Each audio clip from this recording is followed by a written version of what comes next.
A ver, ¿cómo hacemos para que la educación sea, bueno, algo más que solo memorizar datos? ¿Cómo se logra despertar esa curiosidad que nos acompaña toda la vida? Uf, es el gran desafío, ¿no? Pues hoy vamos a analizar la historia de una escuela que parece tener una respuesta. Y es fascinante. Y bueno, aquí está la pregunta del millón, la que está en el centro de todo esto. ¿Por qué no hablamos de enseñar matemáticas o historia y ya? Hablamos de enseñar una manera de pararse frente al mundo. Y la pregunta es esa, ¿de verdad se puede enseñar a ser curioso? Pues la respuesta nos lleva a Itagüí, en Colombia. Allí está esta institución educativa, la John F. Kennedy.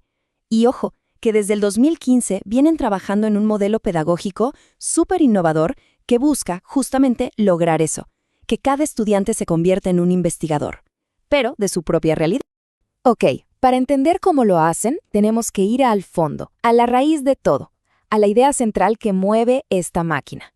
Porque, y esto es clave, lo que crearon no es solo una técnica para enseñar, no, es toda una filosofía sobre cómo aprendemos y cómo nos relacionamos con el mundo que nos rodea. Y todo arranca con este concepto que, suena súper filosófico y complicado, pero en realidad es muy sencillo. Lebenswelt, que se traduce como el mundo de la vida. Es como pensar en esto. El aprendizaje no arranca en un libro de texto lleno de cosas abstractas. No, empieza con las preguntas que surgen de camino a casa, o jugando en el parque, o en una charla durante la cena.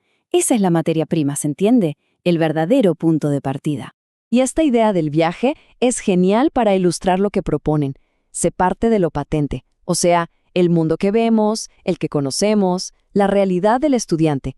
Y desde ahí se emprende una aventura hacia lo latente, ese mundo que no se ve a simple vista, el de las conexiones ocultas y las preguntas que van más allá. Es un viaje de lo que nos es familiar hacia lo desconocido. Entonces, aquí está el punto clave, la esencia de la filosofía de la escuela. Aprender se transforma en un acto de investigación. Ya no se trata de sentarse a recibir información, sino de convertirse en una especie de detective que va detrás de los vestigios, que sigue las pistas que la propia realidad nos va dejando. Bueno, la filosofía suena increíble, ¿verdad? Pero la pregunta que todos nos hacemos es, ¿y esto cómo funciona en la práctica? O sea, ¿cómo se ve en el día a día de un salón de clases? Vamos a dejar la teoría un momento para ver cómo este modelo cobra vida. Y claro, este método no salió de la nada. Está inspirado en las ideas de gigantes de la educación, como Piaget y Dewey. Ellos veían a los niños como pequeños científicos que todo el tiempo están intentando entender el mundo que los rodea. Lo que hace la escuela básicamente es darles las herramientas para que lo hagan de una forma más ordenada, más sistemática. Y esta es como la hoja de ruta, la misión para estos pequeños investigadores.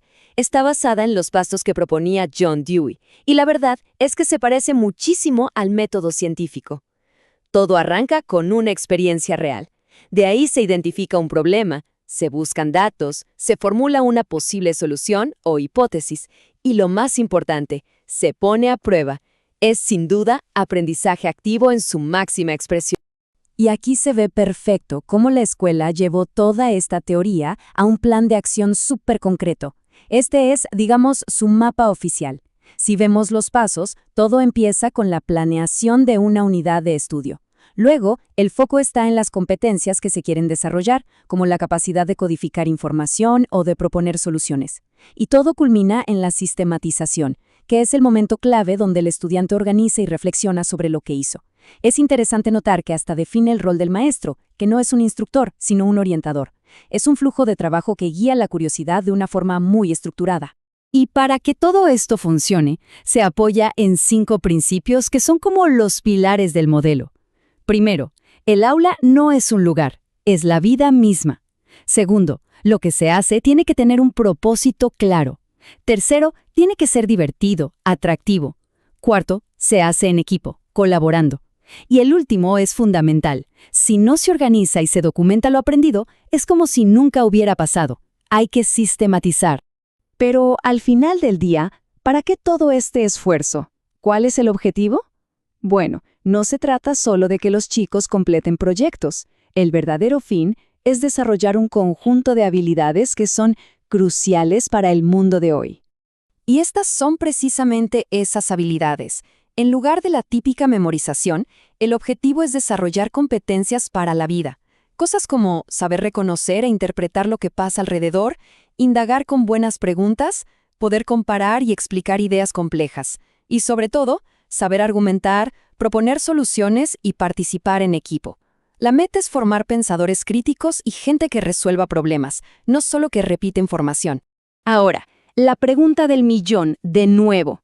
¿Y esto funciona? O sea, ¿este modelo tan innovador de verdad tiene un impacto real en los estudiantes? Bueno, la respuesta es un sí rotundo, y es bastante sorprendente. Además, está en los datos. Muchas veces, la mejor forma de medir el éxito de una escuela es ver qué inspira en sus estudiantes, hacia dónde quieren ir en el futuro. Y en este caso, los datos sobre lo que quieren estudiar los graduados cuentan una historia, muy reveladora. Esta gráfica es de 2023 y muestra los intereses profesionales de los graduados de las escuelas públicas de Itagüí. Y aquí viene lo increíble. Miremos la tercera barra. Casi una cuarta parte de todos los estudiantes querían estudiar ciencias de la educación. O sea, su propia experiencia en la escuela fue tan buena que los inspiró a querer ser maestro. Y para ponerle un número, estamos hablando de 432 estudiantes. Es un número enorme. No es solo una estadística fría, es un testimonio clarísimo del impacto tan positivo y profundo que la educación tuvo en sus vidas. Claro, con tanta pasión, con tanto talento queriendo dedicarse a la enseñanza, eso no podía pasar desapercibido. Y de hecho, llevó a la escuela a dar un paso gigantesco, uno que cambió su historia para siempre. Resulta que en 2024, la institución educativa John F. Kennedy se convirtió oficialmente en una escuela normal superior. ¿Y qué significa esto? Significa que ahora está acreditada para formar, oficialmente, a la próxima generación de maestros. Un logro, la verdad, extraordinario. Y con esto, el círculo se cierra de una manera perfecta. La escuela que perfeccionó un método para enseñar e investigar, ahora le enseña a los investigadores del futuro cómo enseñar. El modelo fue tan bueno creando aprendices curiosos que ahora la misma escuela forma a esos jóvenes para que ellos puedan despertar esa misma curiosidad en otros. Y esto nos deja con una idea final. Una reflexión importante. La historia de esta escuela nos demuestra que la innovación puede generar un círculo virtuoso. Pensemos, si un método educativo logra inspirar a tantos a querer ser maestros, ¿cuál es el límite? ¿Qué otras transformaciones increíbles son posibles en la educación si de verdad nos atrevemos a repensar la manera en que enseñamos a aprender?